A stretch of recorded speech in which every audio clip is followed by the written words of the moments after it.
Olá a todos!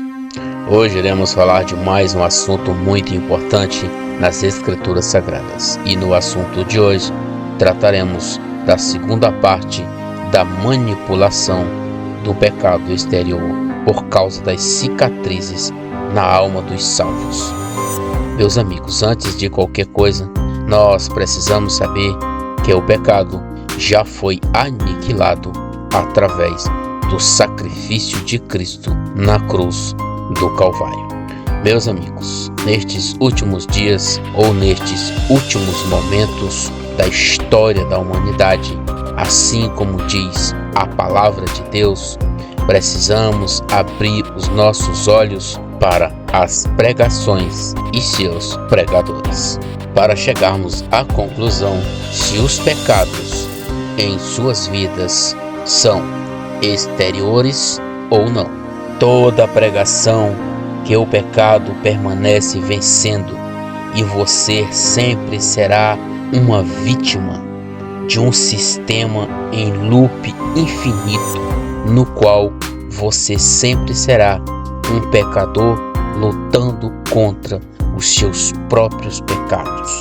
Meus amigos, esta é a máquina mais eficaz e eficiente para criar dependentes de uma cura que nunca alcançarão de acordo com este tipo de sistema.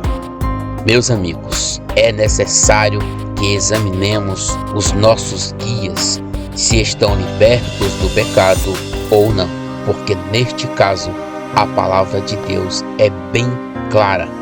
Mas para isto iremos ler Lucas 6, versículo 39 e versículo 40, que diz: Propôs-lhe também uma parábola. Pode porventura um cego guiar outro cego? Não cairão ambos na mesma cova? O discípulo não é superior a seu mestre, porém todo aquele que for bem instruído será como seu mestre. Meus amigos, a escolha está em nossas mãos, disse o próprio Jesus. E neste caso, o pecador pode procurar ser guiado por um outro pecador para que o leve à libertação do pecado, coisa que nunca irá acontecer, porque segundo o próprio Jesus, ambos são cegos e cairão na mesma cova. O que Jesus quer que compreendemos é que é impossível para um pecador guiar outro pecador à libertação de seus pecados, pois se assim fosse possível, não haveria a necessidade do Filho de Deus ter vindo a este mundo para morrer em uma cruz e através de seu sacrifício trouxesse a libertação do pecado, primeiramente para os representantes das 12 tribos de Israel, para que através da libertação destes, muitos no mundo também recebesse a libertação do pecado, para poder também levar a outros o verdadeiro libertador, aquele que tirou as cegueiras dos cegos para poderem ver a luz e também transmitirem para outros. Aqui está a moral que um cego não pode guiar outro cego.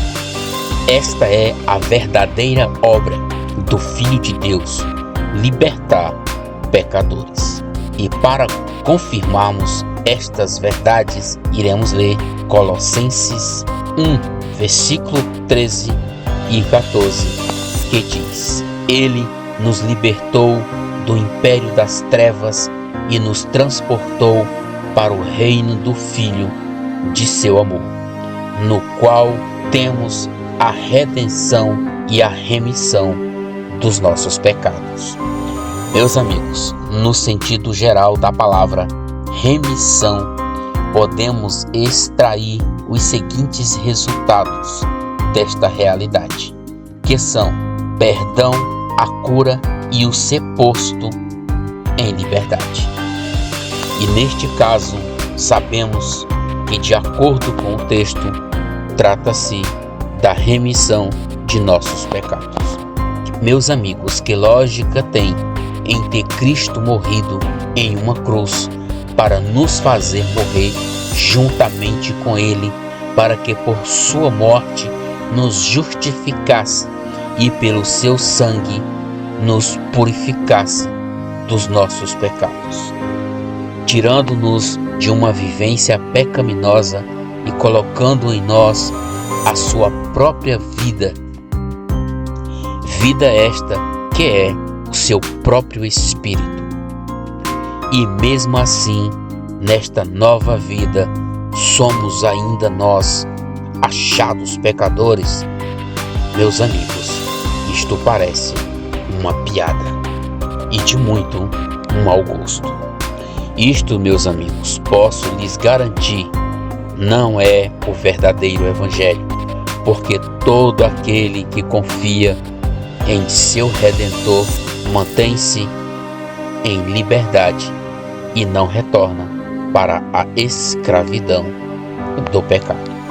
Assim como afirmou Paulo em Gálatas 5, versículo 1, e o próprio Jesus em João 8, versículo 34, que diz: para a liberdade foi que Cristo nos libertou.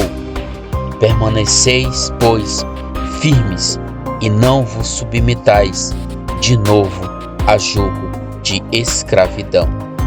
Respondeu-lhe Jesus: em verdade vos digo, todo o que comete pecado é escravo do pecado. Meus amigos, abram as vossas mentes e permitam que a verdade encham os vossos corações, pois a palavra de Deus é luz e não trevas. Quem comete pecado ainda permanece escravo de uma natureza pecaminosa, e é justamente isto que determina aqueles que são ou não são pecadores. Meus amigos, digo isto em total confiança e respeito à palavra de Deus. A única forma do salvo se envolver em pecado é de uma forma indireta, sem nenhuma condenação para ele. Mas, para que não fique nenhuma dúvida, darei um exemplo deste tipo de pecado. Suponhamos que um malfeitor lhe obrigou a beber uma garrafa de pinga e em pouco tempo você, com certeza, estará bêbado. E de acordo com a palavra de Deus, nenhum bêbado entrará no reino de Deus.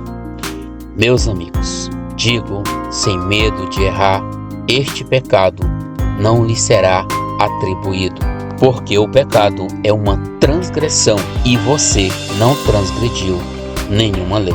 E por este motivo, este pecado será contabilizado na conta do malfeitor, porque ele é o único que transgrediu a lei.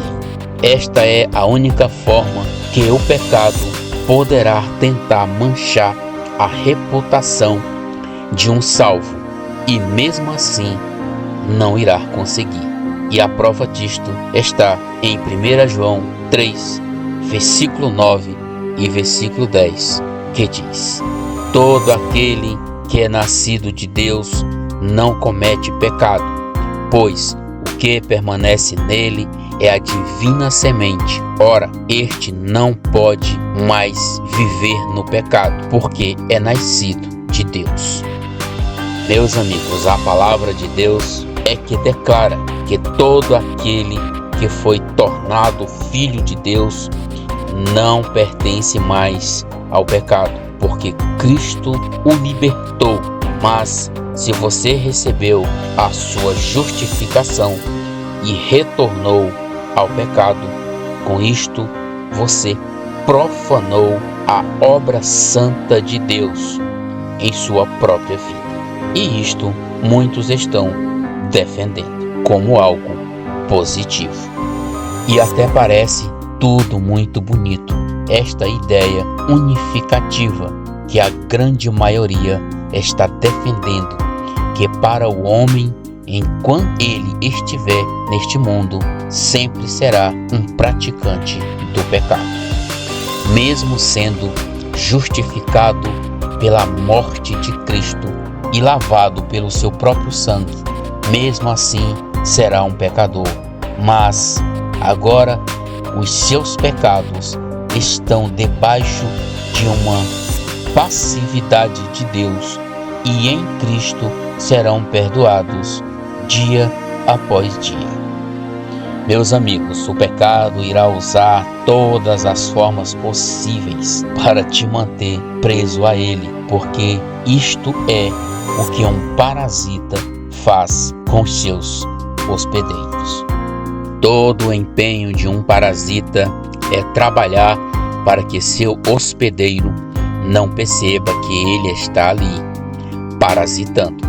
E no caso do pecado, ele escraviza e leva o seu hospedeiro ao último estágio, concluindo assim o seu ciclo, que é a própria morte.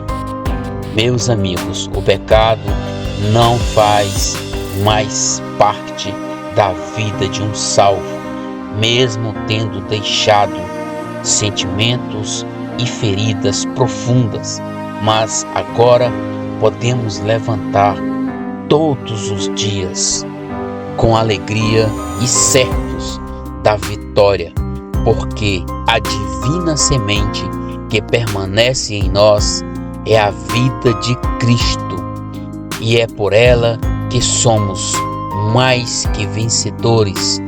Se Cristo é a sua vida, o parasita já foi arrancado, porque o pecado agora é algo exterior e não pode mais nos alcançar. Agora, Cristo é a nossa única vida para todo sempre. Maranata, Maranata.